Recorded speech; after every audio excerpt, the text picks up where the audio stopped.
పట్టి పీడిస్తున్నటువంటి కార్పొరేట్లని తరిమి కొట్టాలనేటువంటి ఉద్దేశంతో మోడీ అలాగే ట్రంప్ చేసుకున్నటువంటి వ్యవసాయ ఒప్పందాలు తీవ్రంగా వ్యవసాయ రంగాన్ని కుదేలు చేసేటువంటి పద్ధతులు ఉన్నాయి.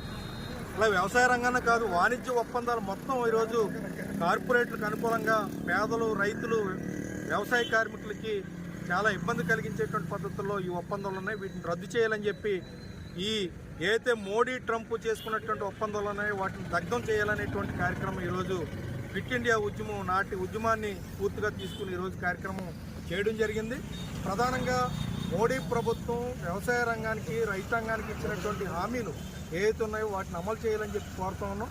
దాదాపు సుమారు సంవత్సరన్నర పాటు ఢిల్లీ నడిబొడ్డులో చేసినటువంటి రైతాంగ పోరాటంలో నాడు కనీస ఒప్పందాన్ని, కనీస మద్దతు ధరని పార్లమెంట్లో చట్టం చేస్తానని చెప్పాడు. నేటికి దాని ఊసు లేనటువంటి పరిస్థితి ఉంది.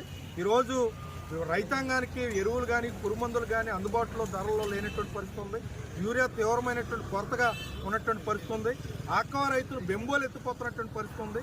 ఒక కిలోకి 30 నుంచి 40 రూపాయలు ఈరోజు నష్టం వాటిల్లేటువంటి పద్ధతుల్లో ఈ ట్రంప్, మోడీ ఒప్పందాలు ఉన్నాయి. వీటిని రద్దు చేయాలని చెప్పి ఈరోజు ఈ కార్యక్రమం నిర్వహించడం జరిగింది.